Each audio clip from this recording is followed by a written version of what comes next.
Welcome back to consecutive day 1044 of a diary of a runpreneur. And today I want to talk to you about the dreaded cheat day when it comes to your nutrition. So please remember to give us a subscribe, share, like and comment, as the more people we get in front of, the more money we raise on my fundraising mission to save the lives of children by attempting the ultimate ultra marathon. All the information about the challenge and how you can get involved in the link in the comments below. Thank you as always, and let's get started.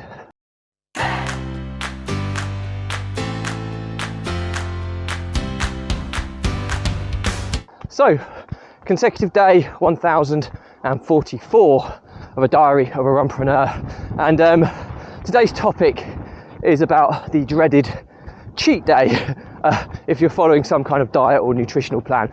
Now, most diets and nutritional plans will normally have some form of tolerance or allowance for you to sway from the disciplined approach to your diet or your nutritional intake, and I'm no different. Now I've just started doing intermittent fasting again, as I was falling into a pretty bad habit of snacking quite lately at night. Now I'm pretty good with nutrition.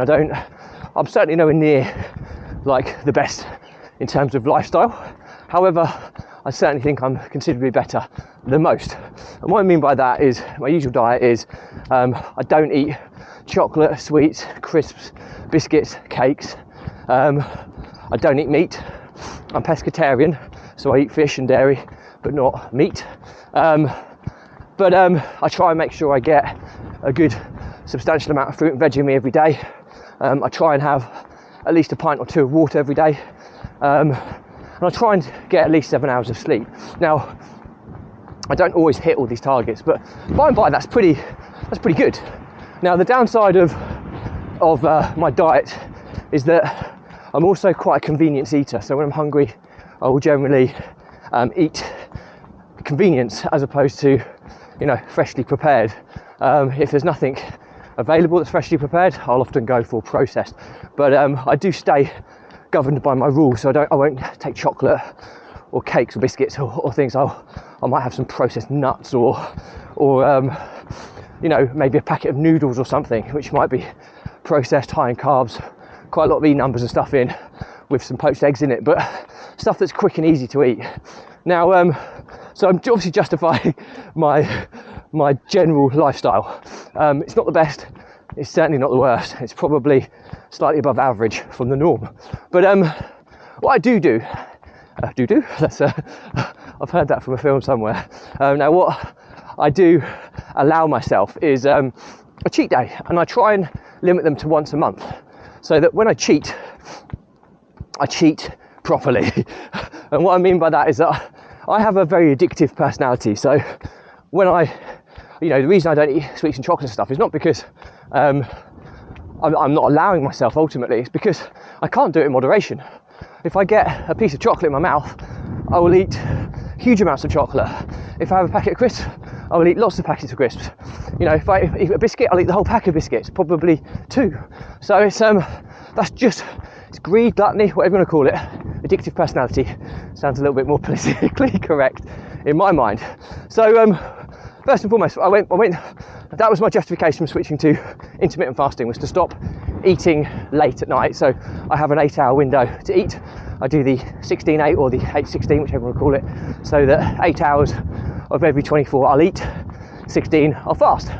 Simple as that. I've found it relatively easy. I normally have my first meal at like kind of midday, 12:30, and then I'll have my last at kind of 8 o'clock at night, 8:30 at night, and then the 16 hours in between I'll have nothing. Now when it comes to cheat days, intermittent fasting goes out the window for one, and secondly, I will just eat what I want, as much as I want, for as long as I want. And the problem with that is that it was Easter Sunday yesterday, so it was my cheat day. And to put it in perspective, I ate 6 packets of crisps, I ate 3 whole Easter eggs, 4 bars of chocolate, pack of mini eggs. I think I had a couple of slabs of cheesecake as well. So I mean, it's borderline make yourself feel sick, and it kind of just satisfies my urge for another month, and I'll do it maybe once a month. I don't go to that extreme normally on a cheat day, but that's because it was Easter Sunday, it was so accessible. But the good side of that is that it gets it out of my system and I'm back into the usual. So today I've had, I've had eggs on toast this morning, and I've eaten a huge amount of fruit salad today because it was left over from Easter Sunday. I'll have a meal tonight before I finish for the day. But so I'm back on the normal kind of process today. But the downside of these cheat days is when you have such a brutal intake of rubbish food, the impact it has on you the next day. Now my digestive system is all over the shop today. I'm lethargic, I'm tired, I'm sluggish, I didn't sleep particularly well. All these things because of my intake from yesterday. And I think the moral to the story is cheat days are fine, and they're quite handy and useful for having a sustainable lifestyle change. So you do have allowances to binge a little bit. So I don't really drink, but when I do drink, maybe once a month, I have a good few drinks. So it's just finding a mechanism that works. But the moral to the story as well is just be aware of this analogy, because it's such a good analogy when it comes to diet. Your body and the way you burn energy is like, burning wood or substances on a bonfire. And the key thing here is to take into consideration the quality of what you burn, how healthy the fire is. That's your body operating. So if you have a bonfire and you put kindling or nice dry wood, it will burn really bright, there'll be very little smoke, and it's good healthy food. So that's good healthy food for a fire. Like if you had fruit and veg, naturally freshly produced food, it's going to be good, and it's going to fuel you really well. Now if you switch over and you put chocolate, sweets, biscuits, lots of horrible carbohydrates into your body, it's almost like putting soggy wet leaves onto a burning fire. It will splutter, it will try and keep going, and you'll just get huge amounts of smoke as it's trying to burn through this rubbish intake. And that's the same with the diet, so or your nutrition. So if there's one thing you take from this episode, take that, because it might make you think a little bit different about what you put into your body, and the reason why you may not feel like you're firing all cylinders all the time. It's not usually related to exercise, it's more related to what you put into your body in terms of food and drink. So anyway, I hope that's useful. Any questions or comments, drop me a line, I'll respond to everyone.